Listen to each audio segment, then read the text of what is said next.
मित्रांनो, आम्ही नारायणपूरला चाललोय. तुम्ही पाहू शकता पावणे 7 झालेले आहेत. तरी 2 गाड्या घेऊन आम्ही मित्रमंडळ सगळं नारायणपूरला चाललेलो आहे. आम्ही नाहुऱ्यात आलेलो आहे.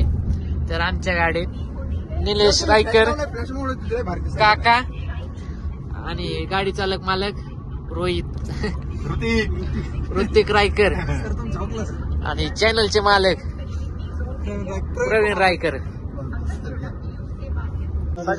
तर आम्ही सीएनजी भरायला आलोय. तर इथं रायडर गाडी आलेली आहे सीएनजी भरायला. तर आता सीएनजी भरायला लावले आहे. ऋतिक रायकर बघू कितीचा सीएनजी येतो. तर गाडीत 312 रुपयाचा सीएनजी बसला आहे. ते आलेला आहे. तर आता बोलू यांच्यासोबत.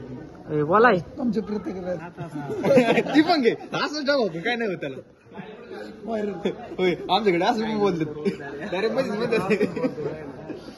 तुम्ही इथं आला तुम्हाला कशी वाटते? आम्ही इथं फुलं लावायचं काम करीत आहे आता. अशा प्रकारे आपला व्लॉग तयार करून झालाय. तरी कमेंट करून सांगा कसा वाटला हा व्लॉग. धन्यवाद.